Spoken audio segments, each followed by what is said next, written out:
Hello there, friends. Andrea with the bangs here, though these days it is more of a side bang, but we're making it work. So in this particular interview, I speak with Dr. Patrick Lockwood. We had a little friendly exchange on Twitter, and I thought it might be interesting to speak at more length with him on the subject, which is thoughts and feelings. I wanted to know if feelings come first and then our thoughts, or if a thought is completely separate from a feeling, and lots of other things that Patrick is much better at explaining than I am. We go over all of that, and then we get into sort of male and female acceptedness in expressing feelings and emotions in our society. So this was a really cool talk, and I hope you guys enjoy it. As always, please let me know what you think.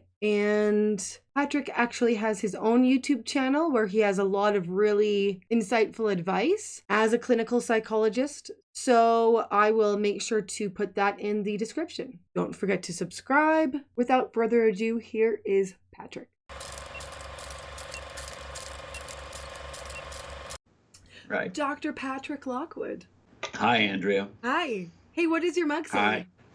It's the worst kind of narcissism. It says, as I suspected, I was right all along. Of course. Oh, leave it to a shrink to have. Do you drink that with your patients? You're like, mm-hmm. Mm-hmm. No. Putting it back. No, just for podcasts. Just for podcasts. Okay, well, I will absolutely agree with you. Like, yeah, you probably are. Right. So anyway, okay, so we are here to discuss the brain and feelings. The brain. And thoughts. Here's the thing that's actually really crazy. You know when you remember something and you don't remember where you heard it, but you're reading all about a thing and then you're like, oh, I definitely just talked about this. I had that feeling when I was reading through the articles you sent me. And but it did click. I realized where I was talking about it. My sister is doing her master's in counseling right now, and she just brought up about this idea that there's no one place that we understand feelings in the brain, that there's so many different connections. So I was like, this is something I was meant to talk about, since I accidentally was talking about it with my sister. Right, totally, yeah. Yeah, there's a pretty common misconception, and that's thanks to kind of outdated neuroscience and very outdated psychology, in the sense that most people think that there's like a fear part of the brain, and then there's a sadness part of the brain, or like a thought part of the brain versus a feeling part of the brain. And some outdated neuroscientists still seem to think that there's a limbic system when there's really no such thing. Really? So there's all these. Really though? There's no limbic system? So to say that it's this perfectly replicable across all subjects and across all affective motivational states, no. I mean, because as you kind of saw in at least a couple of the articles, if you actually take a look at like fully functioning processes when it comes to thinking about what you're experiencing versus feeling versus imagining what it would be like to physiologically feel it. So those three different processes all activate very similar shared networks in the brain, regardless of the particular mode of, let's say, sensation or perception. Okay. So the idea, and this is the thing that kind of prompted our conversation, the idea that thoughts and feelings are separate is both true and not true. We kind of have to live in this dialectical kind of matrix kind of world where things are both true and not true at the same time. Okay. And it's weird. Okay, so what prompted this discussion was a comment I received on one of my videos about how it's better to say I think rather than I feel, because I think is a little bit more, I don't remember what they said. I wasn't offended or anything.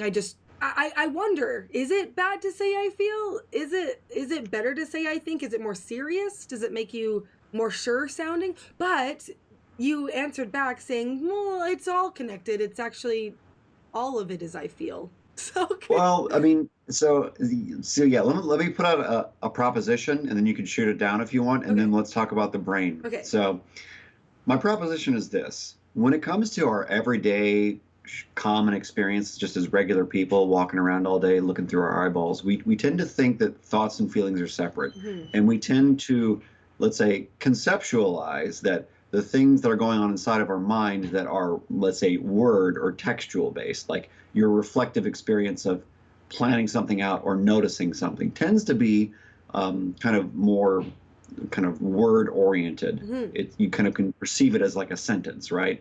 And this is usually a belief that's built upon years of experience and culture and how you're built. So actually, let's back up even one step further. Okay. So to kind of frame this discussion right, I'd say there are three ways that we come to know something. We're built a certain way, so we're kind of a priori going to respond to the world differently. So temperament, big five personality, however you want to describe that. So the first thing is how you're built. The second thing is the culture that you live in and operate in and how it changes you.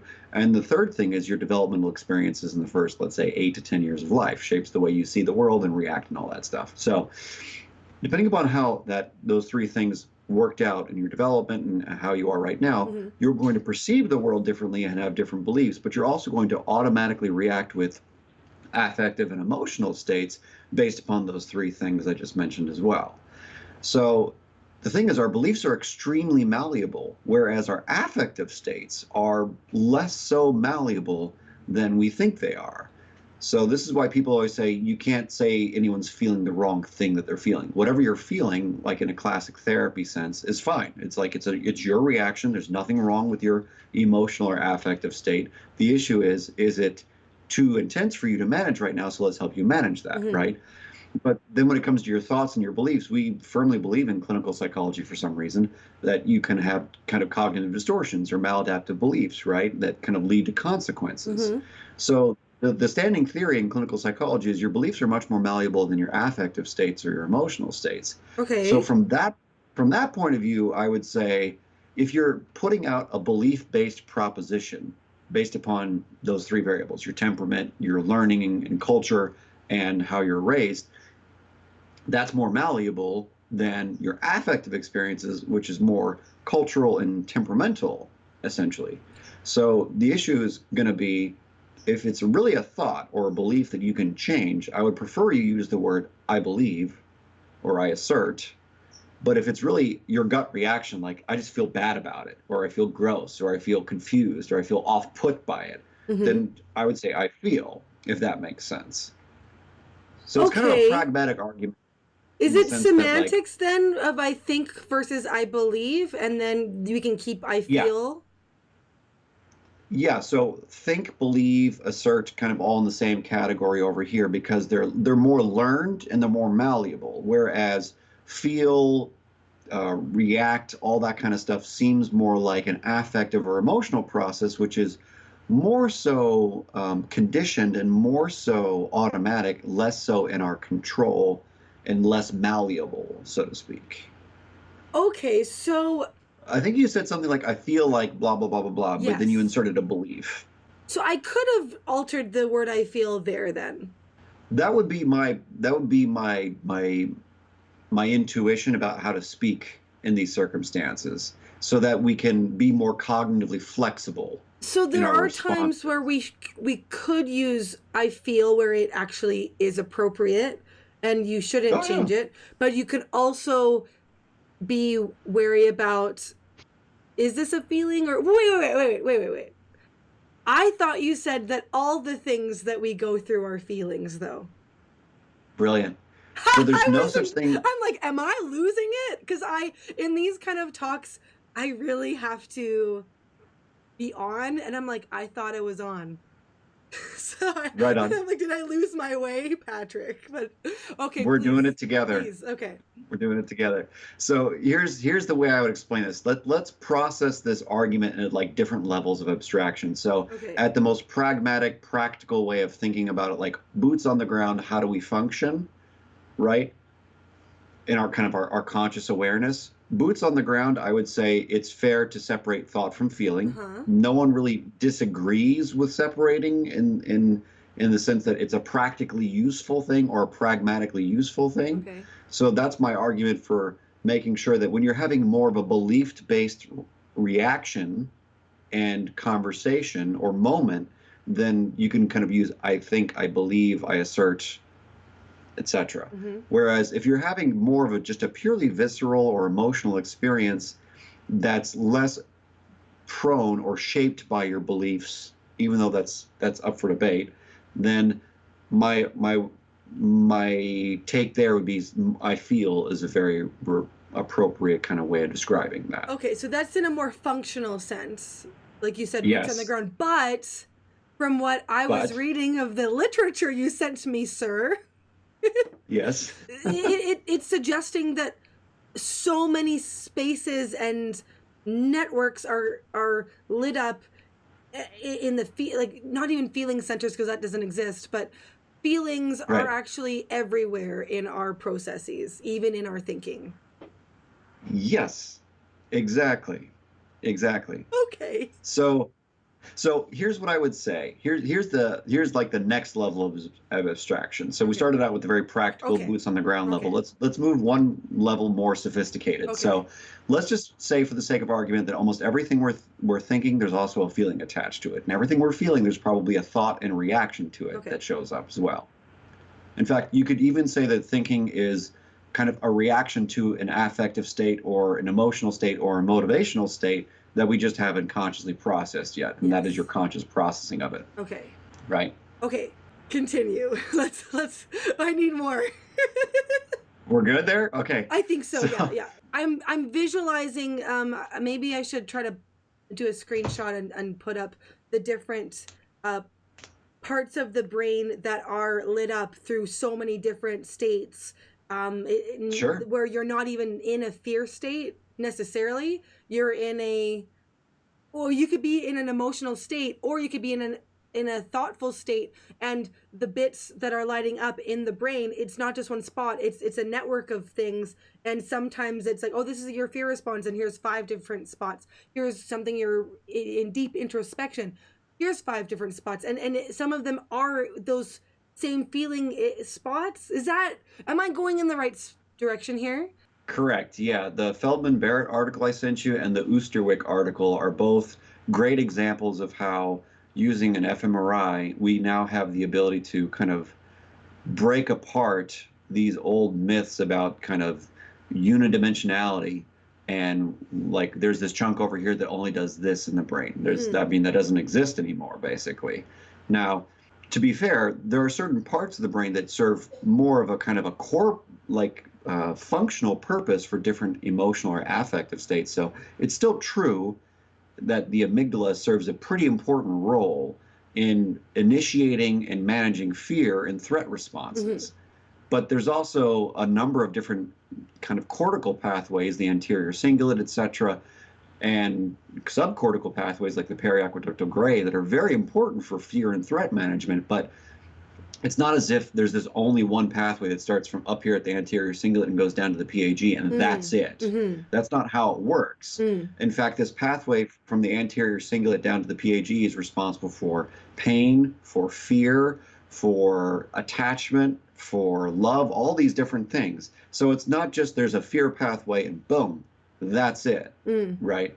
So the goal is to say all these different areas overlap and are intertwined and kind of activate in a sequential way, but they typically activate in a reactionary way. That's the main point of the Feldman-Barrett model of the kind of theory of constructed emotion, which is that most of our thoughts and our feelings, that we call them feelings or emotions, are actually kind of, in this Bayesian sense, we're predicting what we should feel based upon our previous experience, how we're built, and the kind of the nature of the stimulus in front of us. Okay. Those are the 3 variables, right? Okay.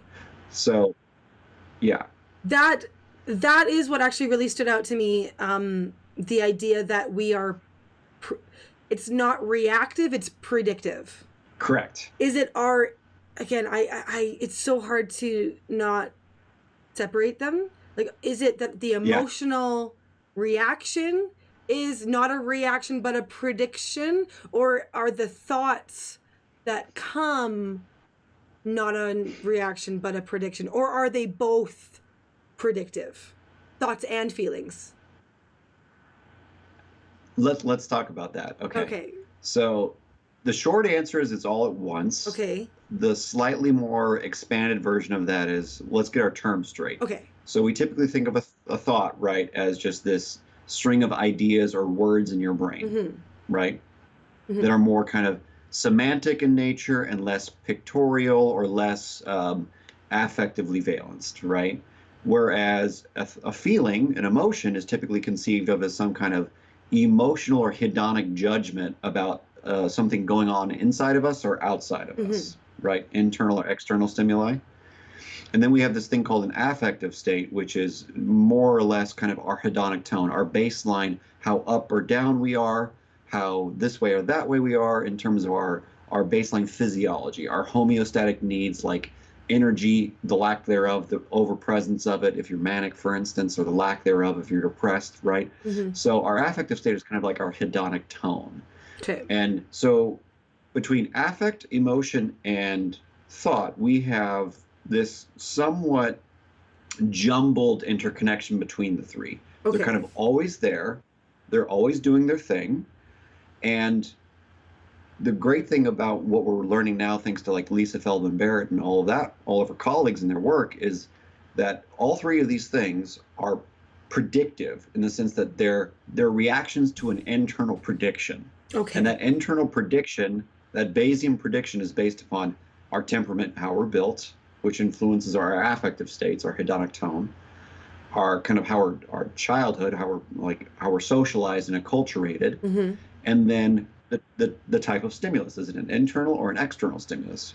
Are we having thoughts and memories that are kind of synchronously like matching with the external stimulus too? Because it's perfectly fair to say that we do remember things as a result of something we're stimulated by, right? So I succinctly remember the background that's there right now from our first conversation. Yeah. So there's no doubt I'm having some kind of associative memory experience based upon just that background, right, at the exact same time. So that memory that we have, that acculturation and personality, that temperament that we have, and then the type of stimulus, all causes our brain to predict what we should feel in order to manage the thing in front of us, the feeling, the thought, the experience, the person, whatever it is, or the feeling, thought, experience inside of us. Okay. So our brain's always trying to predict how to manage inside and outside at the exact same time. Okay. And it's just doing a bunch of math over and over and over again to say, this is the likely outcome, this is what I should do with it. Because this is how I should feel. It's so crazy because I'm like, I'm not good at math, but like my brain's like, no, you are. Your brain's a Bayesian, that's for sure. Okay. So, I might be backtracking here, and I apologize, but I really want to understand, and so I'm gonna be the one who's like, I don't know if I got it. So, okay. Bring it. Thoughts and feelings, they are separate. Right. So there's thoughts and feelings are separate but related. I would find it very hard to believe that you have some kind of semantic appraisal, a thought, if you want to call it that is not paired with a feeling. That would be very surprising to me. Okay. That's okay because right. Okay, so they're more connected than we thought originally.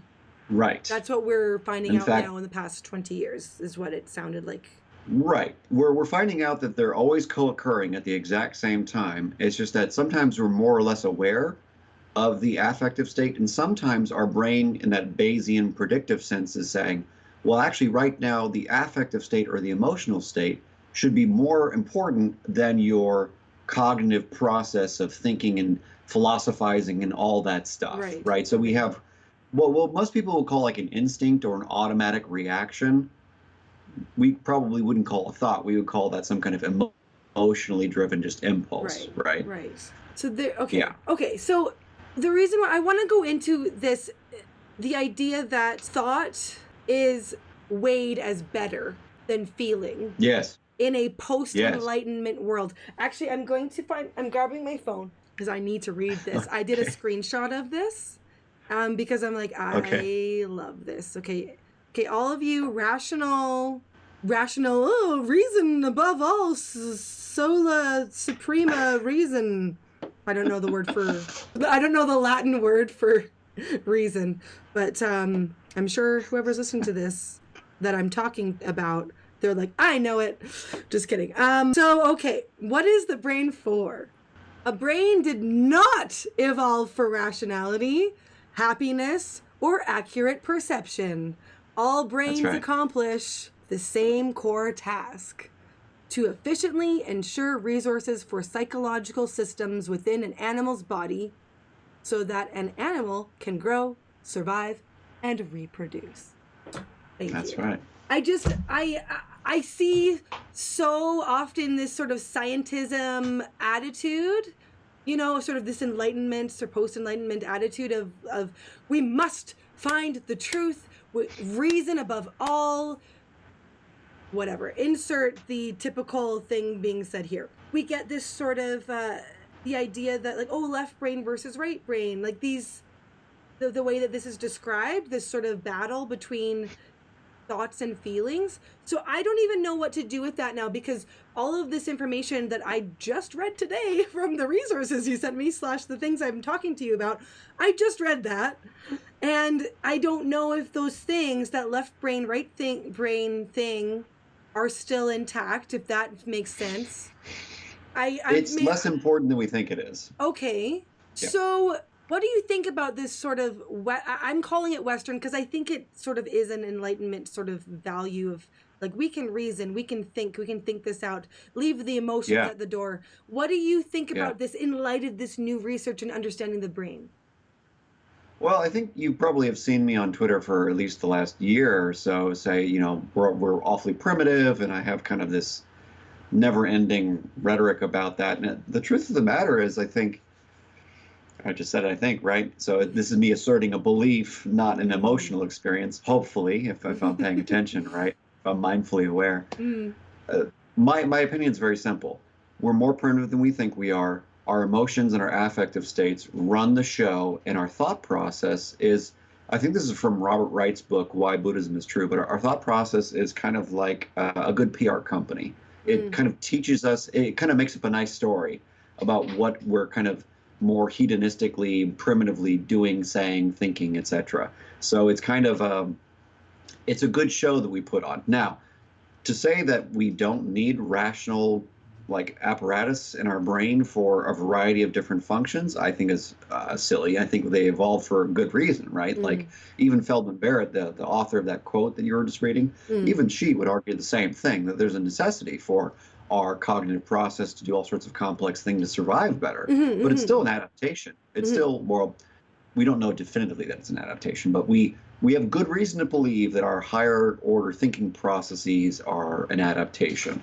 So the issue is, are we putting too much importance on the rational versus the affective? And if you just look at the way we function in Western society that seems to be overly focused on the rational, right?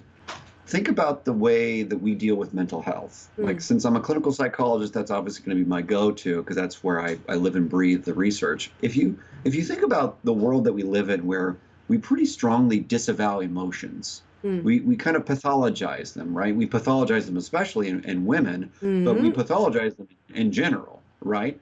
Where people are too emotional, or their emotions are getting the best of them. When in reality, I don't know that that's a fair statement. Like, especially the idea that your emotions are getting the best of you, I don't think that's fair. Okay. I don't think that's a fair statement, because it's not to say that they're not already there running the show in the first place. It's just that maybe they're so strong or so present that they're causing you issues in functioning. It's not to say that they're getting the best of you, because they're always running the show. If you take Lisa Feldman Barrett's work seriously, I think that's a good argument. I've heard it, the elephant rider and then the elephant. Who's that book What's that? by? Yeah, there's a book. Oh shoot, I can't remember the name of it. It's the elephant and the rider, and it's like the PR person is the rider, and then the elephant is the emotions, basically. Yeah, that checks out to me. Yeah. So you brought up this idea that it is typically sort of seen that it as a female thing, the emotion on the female scale, and like let's get a hold of these ladies, like oh, here come the waterworks, like like these. I mean, Well, sorry, I'm ad-libbing here. and this is one of the reasons why I think people have had a huge problem with Jordan Peterson, especially when he started to do the whole, chaos is a feminine quality and then order is a masculine quality. Well, Mm, that kind of easily translates into logic and reason and mhm. thinking on the one hand, and then emotions and affective states on the other hand. And it couldn't be further from the truth. Men are plenty emotional, trust me. And they're plenty, as someone down the hall here is making some faces at me.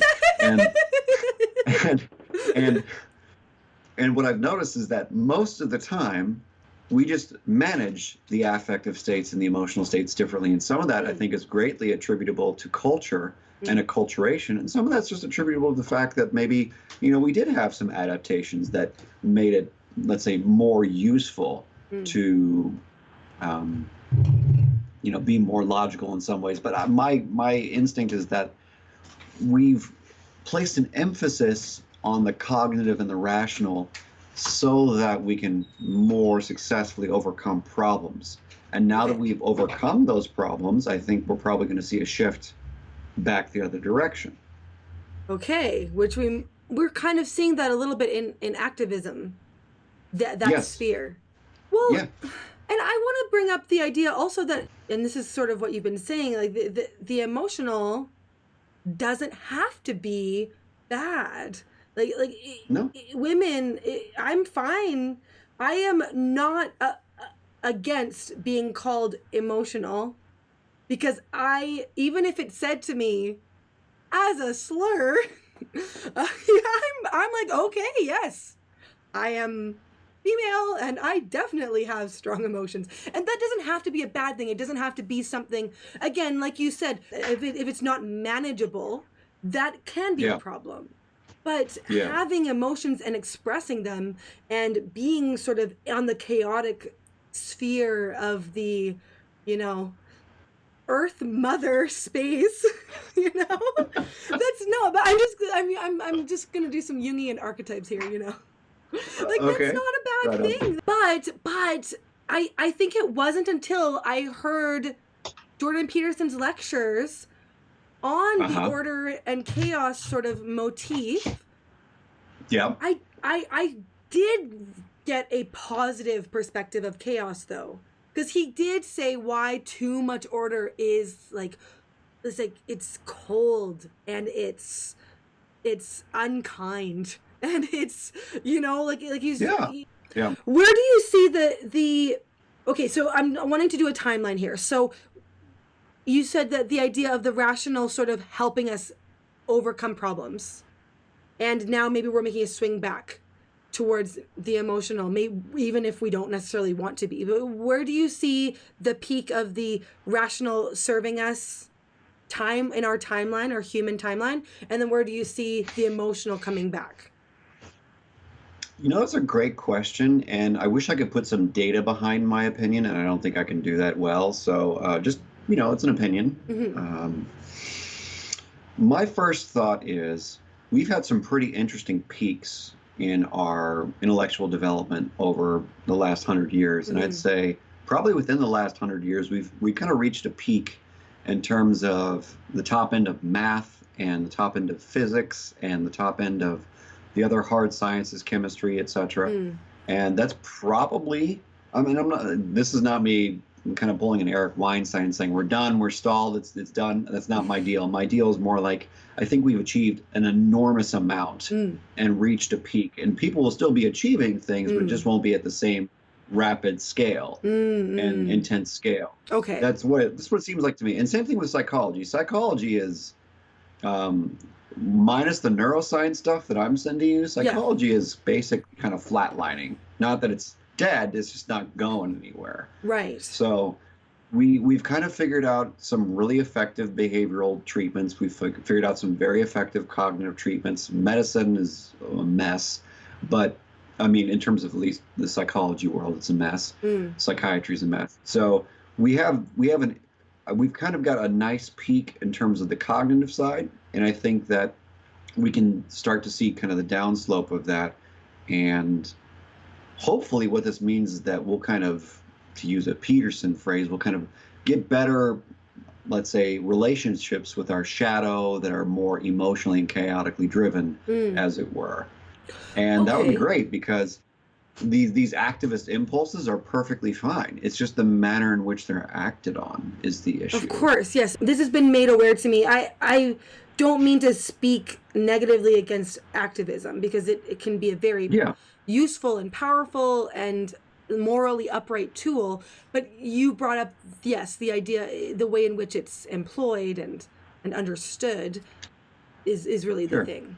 Sure. And I think the important thing about activism and the Antifa people and the conservative groups, I forget what they're called, but all of them are trying to get out some very legitimate pain and deal with some very legitimate, I would say, intense fear Mm. about the way things are going. Now, would I say that that fear is firmly grounded in facts and firmly grounded in a good Bayesian prediction of what the world's going to look like? No, because if we really did have a good sense that the world really was falling apart if Donald Trump gets elected or if Bernie gets elected or whatever, then we would see much more rioting and things of that nature, in my opinion. Because Okay. we are perfectly primitive enough. All of us are perfectly capable of rioting in the streets like an Antifa person. Right.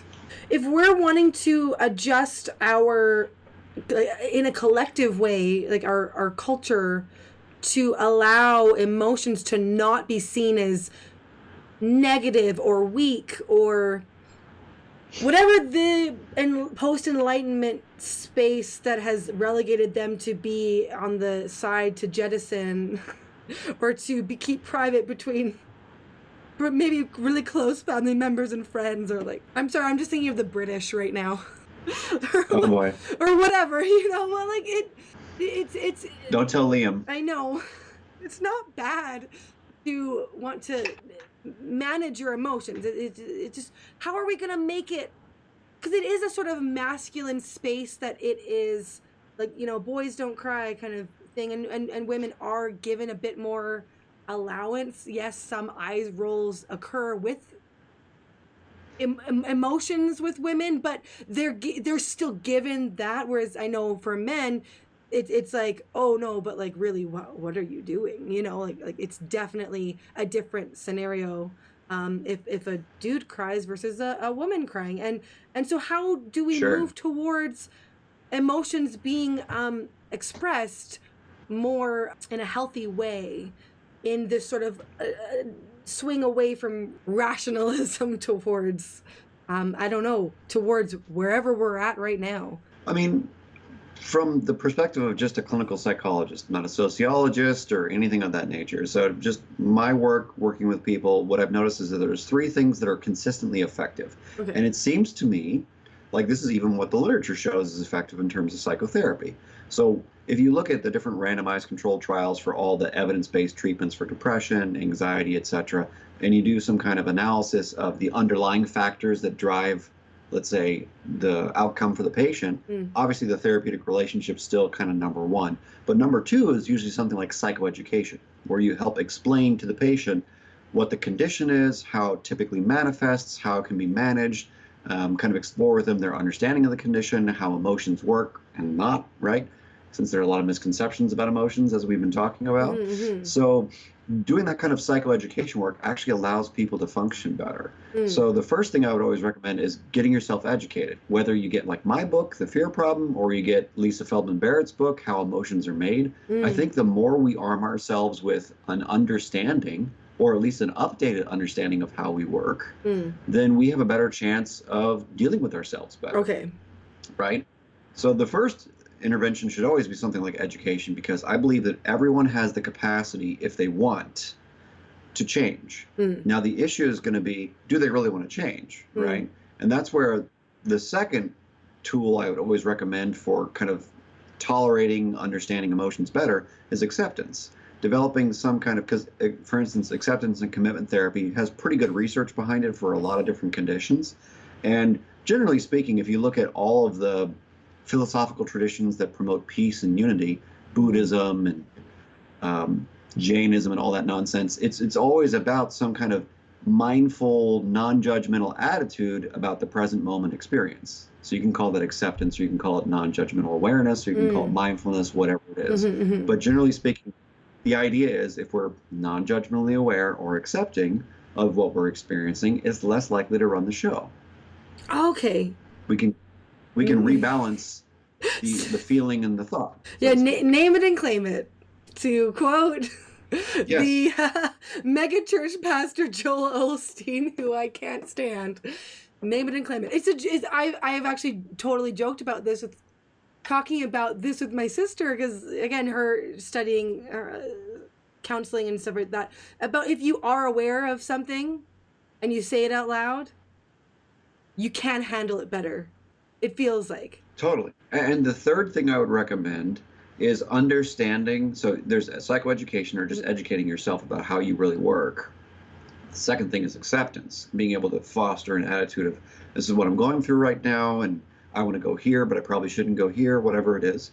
And the third thing that I think would help all of us manage our emotions better and let them be our friends and not our enemies or forces to contend with, is just kind of being okay with the fact that we're human.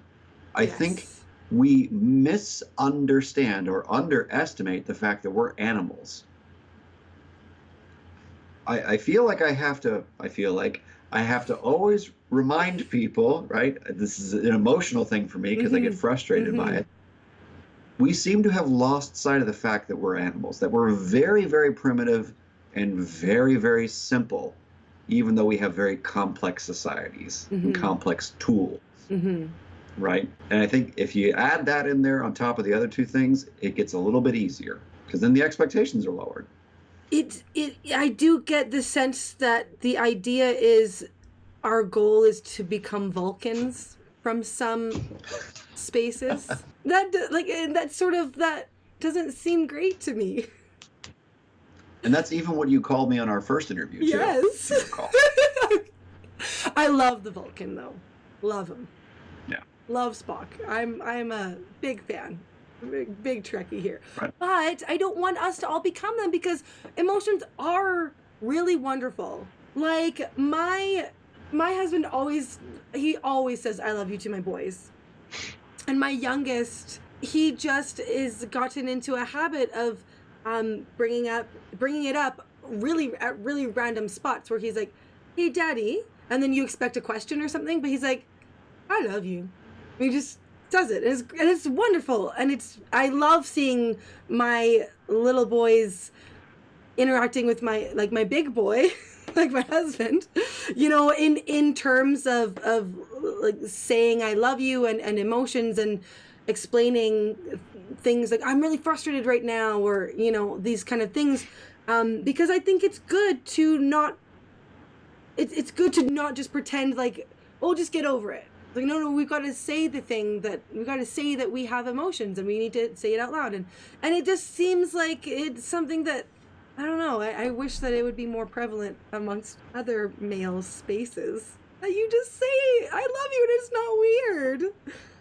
I think we're all built very differently, and I think it'd be great if everyone could see the world the way that we want them to. Yeah. And touche. Touche. Just to be fair, I mean, because I personally think the same thing. I just wish everyone else was as fair-minded about emotions and understood just how primitive we were. But I don't think that shtick's going to work for everybody. Right. I think that only works for certain people. So it's a patience problem that we have, because our lives are so good and they're so comfortable compared to 50 years ago and 100 years ago, that we now have this need for more peace and more harmony and we're doing phenomenal despite the fact that there's a pandemic. I mean, to my knowledge at least, people really aren't rioting in the streets. To my knowledge at least, people aren't really kind of, overdosing and dying in droves, to the best of my knowledge. Now, we might get data post-mortem or post-hoc, and I'll be wrong about that. Same thing with suicide. I don't know that suicides have gone up substantially in the last few months now that we've been quarantined, right? So we've made a pretty substantial amount of progress in terms of cooperation and in terms of kind of being more civilized or sophisticated. Hmm. But I think we expect that things should kind of linearly grow, and I don't know that that's the case. I think that we kind of like in a sine wave, we kind of progressively get better, but it's not linear, right? There's ups Right. and downs, and sometimes the downs are big, and you know. Okay, so can we go into the different ways that, say, men and versus women process emotion? Because I know Sure. that I have heard from people who have uh, transitioned female to male that when they have Yep. had testosterone, they don't they don't feel like they can cry, and it's just literally they don't like. Oh, I don't think I can cry right now, even though I'm feeling something big. That kind of an idea. Sure. Yeah. I mean, our hormones are a big part of our hedonic affective process. So less so our emotional process, more so our affective process, just to Okay. specify the difference between the two. Right. So you can still be feeling sad, but you might not have the motivation to cry as much, depending upon how you're built and all that. But regardless of that, just to kind of touch on the gender differences thing, yes, there are certain gender differences, but they're just not so substantial that you would expect males and females to be wildly different, right? So differences in how the corpus callosum is thick or not thick between males and females, for instance, Okay. differences in the interstitial nucleus of the anterior hypothalamus, all these kinds of things are there, they exist, Mm.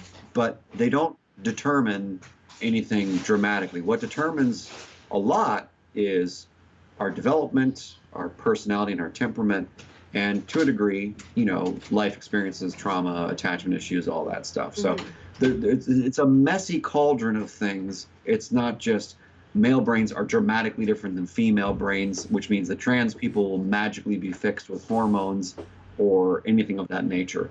It's so much more complex, and I think we all, especially in the professional world, do such a disservice to this particular vulnerable group of people by trying to make it simple. If we Right. can, because it's not just the hormones, it's also the developing an identity and trying it on, and all these kinds of things is very, very important. And standard kind of cognitive and behavioral therapy can be very helpful for these people depending upon the circumstances. So you can call it affirmative therapy, whatever you want. But the truth of the matter is there's all sorts of very complex issues at play when it Mm. comes to the trans issue specifically. So I don't want to try and speak outside of my scope. I'm not an endocrinologist, so I can't speak in too much detail about how much testosterone impacts different parts of the brain, how testosterone interacts with cortisol and Right. estrogen Right. and Right. estradiol and all those things. Yeah. I'm not going to go there, but it's important, and it probably did impact that person you're referencing in Mm. a substantial way. I would also still be curious, like, what are your expectations as a male now? Mm. What cultural role do you think you should play, and why? Well, it What are your friends? What are your male friends reinforcing for you?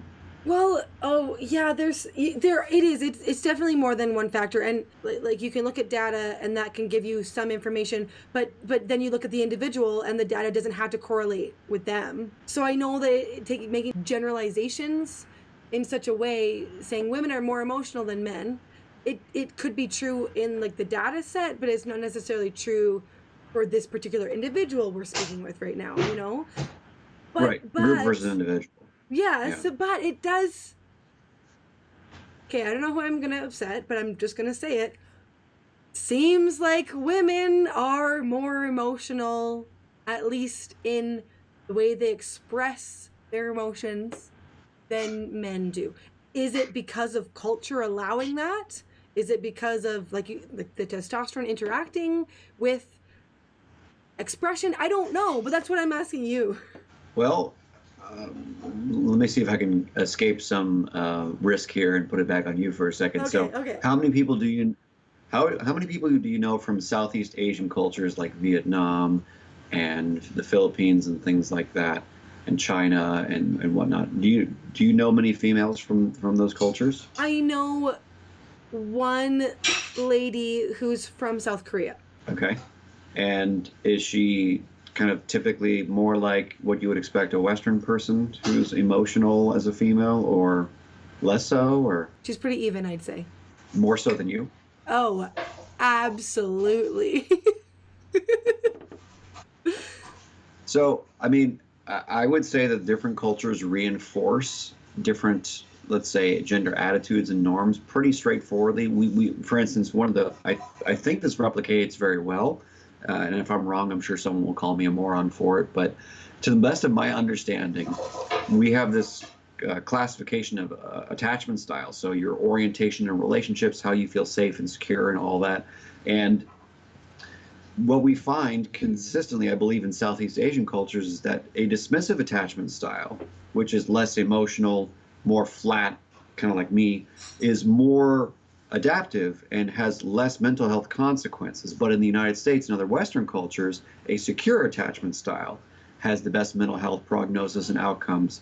So there's kind of a theory out there that there's a norm around being less emotionally expressive in many Southeast Asian cultures, which is why dismissive attachment style, which is not ultimately in tune with feelings, comparatively speaking, to the securely attached people and expressive, etc. Okay. So the theory is maybe it's a norm and it has this kind of long-standing impact on different generations. So there's a good chance that maybe there's more of a cultural role than we think. But again, group level versus individual level is always going to be the discussion that people want to have. Yes. Well, that's really interesting too. And you were pretty clever in how you got out of that one. I did. Good for you. It's a good model, though. It's an interesting idea to think about.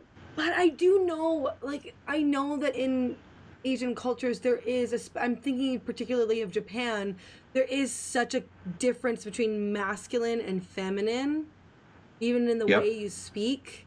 Like, Yep. I've watched subtitles of anime, and like the masculine is like super masculine sounding, and the feminine is super soft spoken. And I mean, that is there I've for seen sure.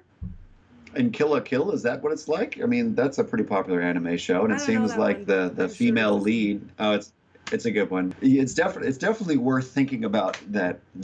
There are probably even subcultural norms within different parts of different countries, but regardless of all that, yes, it's a fair statement to say that across the board, females at the group level probably express more emotion more readily, Mm-hmm. and there's probably some relationship between hormones and Mm-hmm. temperament, Mm-hmm. right? Because we know that temperament's a pretty reliable, personality is a fairly reliable thing, right? Mm-hmm. So Jordan's right about that. Um, but I'd say if you change culture for a few hundred years consistently, it's going to look like biology. Wait, can you explain that? So let's just say in the West, right, that we've kind of had this division of labor that men are these active creatures who go do these things, and women are the, caregivers and nurturers and all that stuff. And even mainstream anthropologists kind of agree with this take that, selection did kind of push females towards nurturing and all that stuff, and that's not a wild statement. Mm-hmm. So there's a need for more nurture-based hormones and affective states to be present for females on average, right? Mm-hmm. So you could say that that's the truth, but it's also easy for that basic tendency to get hijacked and exaggerated in cultures that highly reward it, right? So in the West, if the division of labor has always been, let's highly reward emotional expressive females Mm-hmm. for certain, let's say, traits, and let's reward males for more stoic traits, Mm-hmm. right? Seemingly stoic traits, then if you do that for a few generations, then you're going to have this greater separation of supposed gender stereotypes, Okay. right? Okay.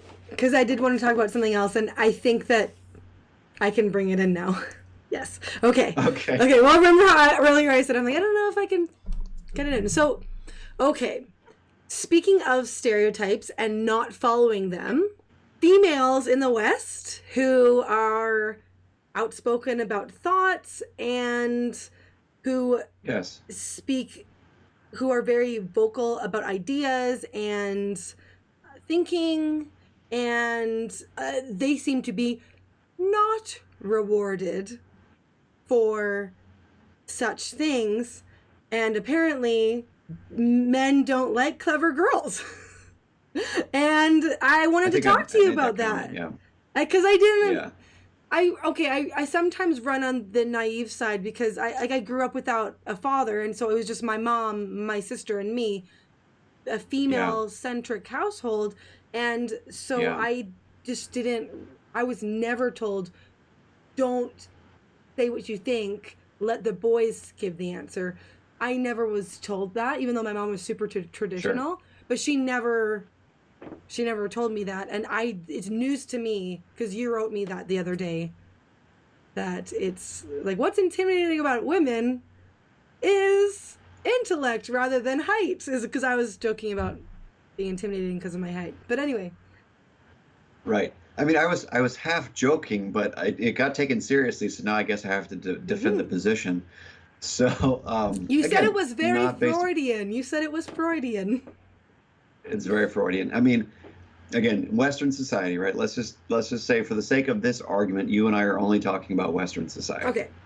So, at least the United States version of the West, which is a separate culture than many places in Europe that are Western. So, um, it seems to me that guys, many guys, males, have a problem with opinionated and strong females because there's a bias. Like, we're all prone to biases, right? And we have these kind of somewhat learned, somewhat innate biases that allow us to quickly categorize and put people into boxes, heuristics or stereotypes, whatever you want, that serve a purpose and are efficient, but also have unintended consequences, like kind of marginalizing people, right? Mm-hmm. So we know stereotypes are real, they Mm-hmm. exist. We know heuristics are real, they exist, but they have unintended and sometimes intentional consequences of marginalizing people. So now every time there's an angry woman, right? All of a sudden she fits in this stereotype of out of control emotional person, Mm-hmm. especially if she's smart, right? So if just to use political figures, since it's the easiest kind of incendiary topic I can come up with off the top of my head. So if you have like a Nancy Pelosi in the United States Congress, or Hillary Clinton running for president, or who's the other Harvard, Elizabeth Elizabeth Warren. Warren. Uh, Yeah. yeah, yeah. So if they get upset about something, there's a good chance that a lot of people are going to have a problem with that, Mm-hmm. especially if they're smart, because they're going to articulate a point that might be right, might be wrong, doesn't matter. And because they're able to articulate it in a way that's impactful and powerful, smart doesn't mean they have to use big words. Smart just means that they're good at articulating it in such a way that people grab onto it and use it, right? Mm-hmm. Or savvy, whatever word makes you feel good, right? I'm not to play the intelligence game, but Mm-hmm. so because they're smart, right? They're savvy, they're really good at what they do. Mm-hmm. They're looked down upon. They're treated worse. Now, it's not to say that, I mean, I don't personally like Hillary Clinton or Elizabeth Warren, or any of them, honestly. I think all politicians are gross, but that's a separate discussion for a different day. Yes. Um, but I can tell you without any doubt that because they're smart, they're going to be treated worse, and they're going to be looked down upon more than, like, I'll give you, for instance, Sarah Palin was torn apart. Sarah Palin is the Alaska politician, Yeah. governor of Alaska, Yeah. right? Yeah. And people always called her stupid, like George Bush or something. Mm-hmm. But they only ripped on her for a very brief period of time. But now she's out of the news. No one's talking about her. No Mm. one deals with her. But the kind of the supposedly smarter, savvier versions of Sarah Palin on the left in particular, like, Warren and Pelosi and Clinton, they get ripped on all the time, consistently. Okay. There are no conspiracies about, Sarah Palin, but there are about these other figures because they're smart and they're capable. Now, the conspiracies might be true or not, I don't know, but we seem to have this fear about seemingly capable women. Now, not all men, hashtag not all, but there's this kind of contingent of people who do not like the capable female figures who are articulate and nasty. So, like Laura Ingraham, and who's that other conservative lady who's very, very quick and nasty? I don't know American stuff as well. There's another one. I mean, there's a bunch of them, talking heads that are Yeah. all quick and nasty, and they're looked down upon, even though it's really the scary thing is that they're articulate and they're capable, Right. right? I think almost all of them get polarized and beaten down pretty quickly, regardless of what side of the aisle they're on. Well, what's the root So of that? Like, what is the root of the clever female, the smart, savvy, clever, however you want to phrase it? Why is that threatening to men?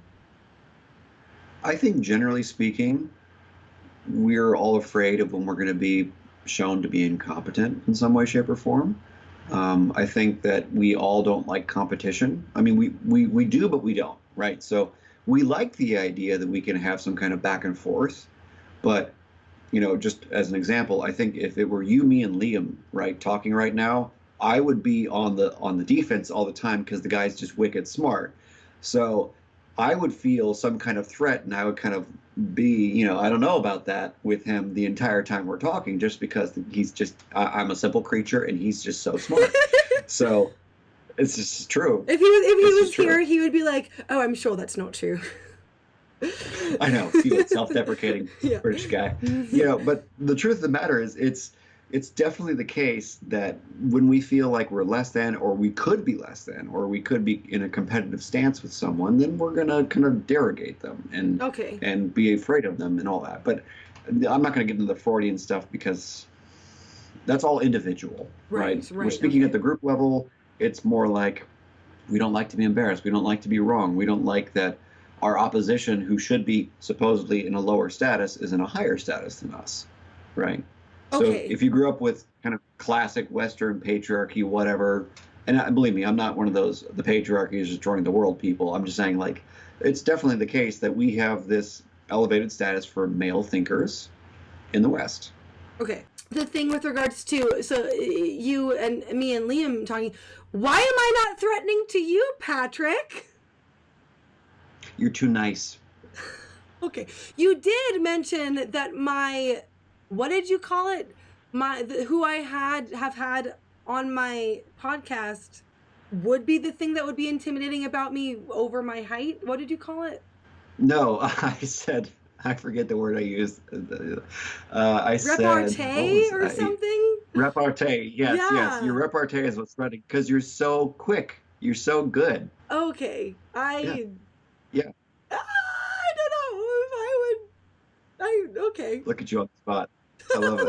I'm like, am I quick and good? Okay.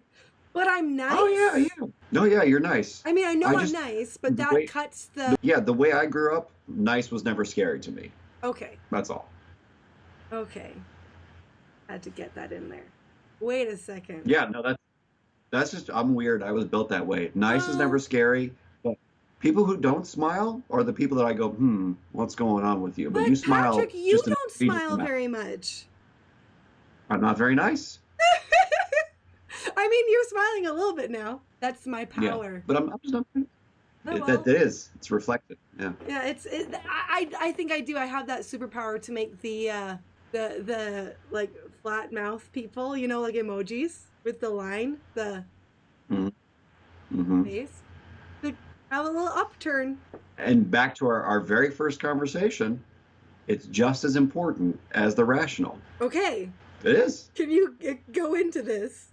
Your ability to make people smile is as valuable, if not more valuable, than whatever textbook knowledge me or any of the people you've had on your show has. So why would you say that? I think that, what's the old truism? It's easier to catch flies with honey than water or whatever it is. With honey I don't than know. vinegar. I'm not good with that stuff. Yeah. Vinegar. Yeah. So generally speaking, people want someone that's approachable. And I'm not a very approachable person. The people that are built like me are not very approachable people. So we only gain status and success financially through either being really, really good at what we do or being wicked smart, right? So I'm not very smart, but I'm pretty good at what I do, so I'm going to be okay in life. But you have the ability to survive across a variety of circumstances because people always want someone, at least that I can tell, always want someone that's going to be nice to them. Well, who wouldn't? Well, but that's my point, though, is that you have kind of an ace in the hole, so to speak. You have this natural ability because you seem very agreeable. You're also very nice at the same time, but you're also disagreeable enough and very thoughtful that you can, crush it in any social circumstance, which is ultimately valuable across a variety of careers. Extroversion, whatever it is, right? Like all that stuff. Ultimately valuable compared to introversion or Right. being on the spectrum or whatever in that way. Huh. Okay, well, I'm gonna take that and put it in my back pocket next time I'm feeling down. Yeah. I mean, just the next time you're out and about and we're not in quarantine or whatever, just do a straw poll. Ask 5 people, would you rather someone smile at you or have like a flat face? Just ask them. Okay. I guarantee Strangers? 5 Like out of on the 5. street? 5 out of 5. Okay. Or maybe 5 people you loosely know, maybe neighbors or something Okay. like that. Okay. It is sort of one of those things where even if you're walking down the street and then someone actually does smile and you don't really expect them to and they did, it is sort of like, oh, well, why wouldn't I smile back now? Like now we have a moment. Like, but as opposed to like, oh well, you're nothing to me. I'm walking by you, you're nothing to me. Like, oh, they acknowledged me with a little smile. It's although in different cultures, Right. like I I've heard people again over across the pond, the Brits, being horrified of having the idea of like contact and any sort of like don't smile at me, please. Oh my goodness. It might imply that you might want a hello, and then after a hello, who knows? So this could be cultural, but oh wow, like Yeah. interesting things, Patrick. Okay. I think this is good. I think we covered the things I wanted to cover. Although one thing okay, wait. How do we make it so that women can be smart and it's accepted? I think that plenty of people are already doing a great job of keeping that train going. So, the Great Women of Maths profile on Twitter, for instance, is crushing it. Yay. Crushing it. Holly's killing it. And I think when we just notice it more, it becomes less of a weird, strange phenomenon. I think if we make it not rare, right? Because our brain reads, I don't see it very often means rare, means weird or bad or not normal, right? Right. So if we just make them more visible, and Okay. more visible doesn't mean it has to be some kind of like stereotypical caricature, like loud feminist campaign. Yeah. It can be something as simple as like what Holly's doing. Yeah. Right? It's just, this is important to me. I'm sharing about it. Yeah. This is a person, this is a female that I think is awesome. I'm sharing about it. Yeah. So it brings it in mainstream. Yeah.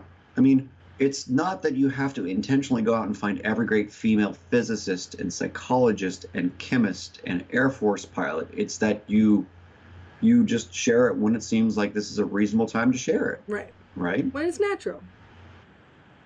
Right. I think forcing things tends to make people either resentful or resistant. So if you really do have like a female artist that you love, right? So like I like Etta James a lot, and I think Bessie Bay Smith is another one I've always appreciated, but I just don't listen to enough. These kinds of people I talk to my friends about when I'm talking about like the blues and stuff, but I really don't have much conversation about the blues and jazz and stuff like that in public, typically, because most people don't care. They care about pop music or rock or something of that nature. So okay. It's an opportunity cost issue. Okay. So I think that I'm glad that we were able to cover like how to make things more mainstream in that sense. But I think that this is a good end to this discussion. Is there anything that we should cover that we didn't? No, I think this is a good start. I'd say that, I hope people take this conversation about the difference between thought, feeling, and affect seriously and just do a little self-reflection or check out one of the papers that I sent you. I'll link it, yeah. I think the theory of constructed emotion is very hard for many people to grasp because most of us see the world as like, this thing happens, I had a feeling as a reaction. It's not quite the truth. Right. And that's going to be very hard for a lot of people to unlearn. Right. So the idea is, we're predictive. It's the predictive systems that all happen at once. Correct. I got it. Yes. Okay. Good. That means if I get it, like I'm the lay person here, you know. So I got it. So that means that you too can get it, as in not you, but them out there. Them out there. Okay. Yeah. Okay. Thanks so much for coming on my channel here, Patrick. I really appreciate it. For sure. Thanks for having me. Good times, my friend. Good times as always.